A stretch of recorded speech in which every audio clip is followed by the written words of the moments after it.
tanggapi di bawah. Jadi ini persoalan pemahaman sebenarnya. Jadi ini lebih daripada sekedar seperti mana ayatnya, mana buktinya, tapi ini pengertian. Jadi pengertian ini kan harus dibaca dari ayat satunya untuk bisa memahaminya.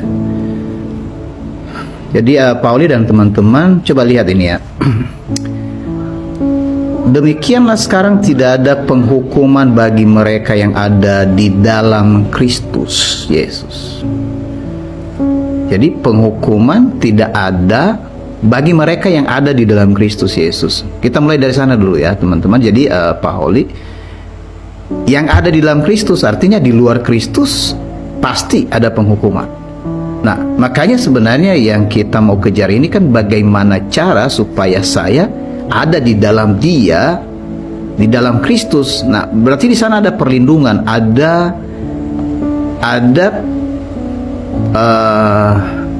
tadi kan sempat sebut dengan penebusan. Karena kalau di dalam Kristus artinya kita tidak akan kena hukuman yang sudah dinyatakan oleh Allah sebelum ada hukum Taurat bahkan. Nah, dalam terjemahan ini ayat 2 dikatakan roh yang memberi hidup telah memerdekakan kamu dalam Kristus dari hukum dosa dan hukum maut. Nah, saya lebih suka begini misalnya di terjemahan King James, for the law of the spirit of life in Christ Jesus had made me free from the law of sin and death. Jadi alasannya itu adalah hukum roh, dan itu berdasarkan kehidupan di dalam Kristus. Jadi ada hukum roh berdasarkan, jadi berarti kan jadi agak beda sedikit. Jadi dari ini kan dari hidup yang ada di dalam Kristus Yesus. Artinya kalau saya ada di dalam Kristus, yang berlaku itu hukum roh bukan hukum daging gitu. Itulah yang membuat saya menjadi merdeka dari hukum dosa dan hukum maut atau kematian. Jadi yang membuat kita tidak ikut dihukum dalam dosa itu dan kematian itu karena hukum roh. Nah, ada apa hukum roh itu? Jadi ternyata di ayat berikutnya nanti hukum roh itu dipertentangkan dengan hukum Taurat, karena Taurat itu ditanam di dalam loh batu. Karena itu ditulis di sana di loh batu, sedangkan itu latar belakangnya. Sedangkan hukum roh itu ditaruh di dalam hati, gitu kan. Nah, ada memang pertanyaan Pak. Nanti saya akan jawab pertanyaannya. Saya jelaskan dulu latar belakangnya. Lalu dikatakan sebab apa yang tidak mungkin dilakukan hukum Taurat karena tak berdaya oleh daging. Jadi apa yang menjadi landasan hukum kekuatan hukum Taurat ini? Landasannya adalah semua yang diserang itu adalah masalah daging. Menyatakan dalam diri kita bahwa kita dalam daging, kita tidak mungkin melakukan hukum Allah.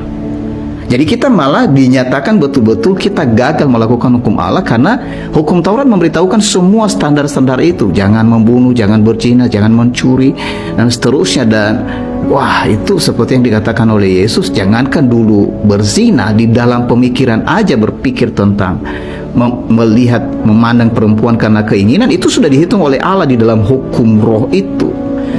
Jadi kalau misalnya orang berkata hukum daging itu hanya berlaku pada hukum Taurat, apakah hukum roh sebelumnya? Tidak, tapi sebenarnya hukum roh itu terus berlaku, cuma belum dinyatakan dengan jelas sampai kedatangan Yesus Kristus. Nah, jadi di sini dikatakan sebab apa yang tidak mungkin dilakukan hukum Taurat karena tak berdaya oleh daging telah dilakukan oleh Allah. Nah, ini maksudnya apa? Artinya begini, hukum Taurat itu dibuat dia seperti mandiri untuk menyatakan kepada manusia bahwa kamu itu nggak bisa datang kepada Allah, nggak bisa melewati, nggak bisa memenuhi hukum Taurat itu. Dan itu sudah terbukti, tidak ada satupun manusia yang bisa memenuhi hukum Taurat.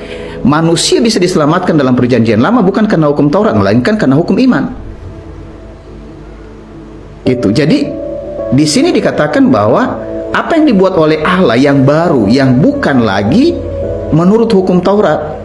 Jadi artinya disinilah hukum Taurat menyatakan semua kesalahan-kesalahan itu dan menyatakan bahwa manusia jatuh di dalam dosa dan hukumannya adalah kematian. Allah membuat satu perjanjian yang baru bahwa dia mengutus Yesus Kristus, dan perjanjian itu sebenarnya sebelum ada hukum Taurat. Jadi sebenarnya yang harus diselidiki oleh para ahli, mengapa hukum Taurat itu diberikan oleh Allah, dan itu sudah ada jawabannya. Mengapa hukum Taurat itu, teman-teman bisa nanti bantu itu, dan Pak Holi saya pikir udah tahu itu. Jadi mengapa hukum Taurat itu diberikan? Jadi ada masa hukum Taurat itu diberikan, kemudian hukum roh itu datang ketika Kristus datang atau Mesias itu datang. Nah, ini yang dikatakan di sini. Hukum yang dilakukan oleh Allah itu, jadi ini digantikan hukum karena dari hukum Taurat itu, sehingga tidak berlaku lagi kekuatan daging itu. Karena kalau tidak, daging terus hidup gitu kan, nggak mampu gitu kan, nggak mampu datang kepada Allah gitu. Dengan jalan mengutus anaknya sendiri dalam daging. Nah, jadi diutuslah sang anak ini di dalam daging. Jadi diberi dia daging atau diberi dia tubuh. Itu yang saya ulang-ulang dalam percakapan, bahwa Yesus itu beda dengan kita. Kalau kita itu memang daging yang diberi roh, tapi kita berdosa maka roh meninggalkan kita. Jadi kita sepertinya hidup, sebenarnya hidup kita itu hidup di dalam daging, hidup di dalam kematian, hidup yang tidak bisa kekal lagi. Beda dengan Yesus. Yesus itu dalam kekekalan, dia itu Mesias dalam kekekalan, dia diberi daging. Makanya nanti kan banyak yang bertanya, itu yang mati itu apa, dan seterusnya.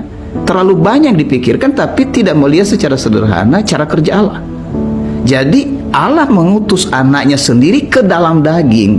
Jadi ke dalam daging itu Yesus masuk, yang serupa dengan daging yang dikuasai oleh dosa, serupa dengan tubuh kita, maksudnya dagingnya, tubuhnya itu serupa dengan tubuh kita. Hanya saja tubuhnya Yesus kan tidak berdosa, sedangkan tubuh kita berdosa. Nah, ini sebenarnya penjelasan ini bisa terlihat menjadi jelas kalau dibaca dari atas, dan dikatakan di sini, saya ulangi, dengan jalan mengutus anaknya sendiri dalam daging yang serupa dengan daging yang dikuasai dosa. Jadi dagingnya Yesus Kristus atau tubuhnya Yesus Kristus serupa dengan daging kita, tapi dagingnya tidak berdosa. Itu penjelasan Alkitab itu kan. Jadi kenapa harus diutus di dalam daging? Dikatakan yang serupa dengan daging yang dikuasai dosa, karena dosa. Nah, ada apa ini? Mengapa Yesus diberi daging? Sebenarnya itu pertanyaannya kan. Ternyata ini ada masalah karena dosa. Berarti Allah menyelesaikan dosa itu di dalam daging. Saya lihat ya. Jadi penyelesaian dosa itu di dalam daging. Jadi makanya hukum sebelumnya mulai dari perjanjian lama selalu harus ada kurban, dan itu kurban yang terlihat secara fisik, tubuh. Makanya Yesus diberi tubuh supaya menggenapi pengorbanan daging itu atau pengorbanan tubuh itu atau pengorbanan yang memakai hewan itu sebelumnya. Yang sebenarnya kita ini kalau dikorbankan gak berguna bagi Allah karena sudah cacat karena dosa. Makanya dipilih hewan yang tidak berdosa.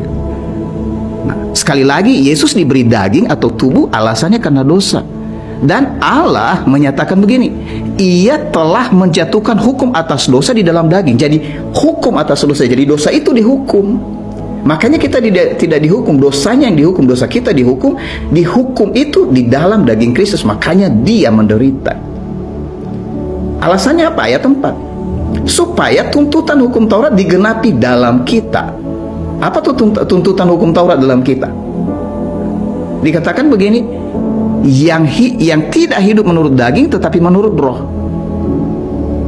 Tuntutan hukum Taurat digenapi dalam diri kita itu maksudnya tuntutan hukum Taurat itu selesai di dalam daging Kristus, sehingga kita yang masuk di dalam, ingat ayat 1 tadi, yang masuk di dalam Kristus tidak lagi menurut daging tetapi menurut roh. Padahal kita daging. Sejak kapan kita menurut roh? Nah, artinya begini, kalau kita menerima Kristus dalam hal ini Injilnya, kita diberi roh oleh Allah. Maka yang berlaku hukum dalam kita, yang menerima roh Allah atau yang ada di dalam Kristus adalah hukum roh, bukan lagi hukum daging. Makanya kita nggak bisa dihukum. Alasan tidak bisa dihukum itu bukan karena seperti banyak orang teori keselamatan ini, teori itu, nggak begitu, teman-teman. Teman-teman kalau melihat ini secara utuh harus keluar dulu dari semua paham ini. Dan coba lihat, saya nggak tahu Pak Holi, segitu dulu yang saya terangkan. Apakah penjelasan saya itu cukup terang atau ada sesuatu yang dipertanyakan di sana, Pak? Kembali ke Pak Holi, silakan.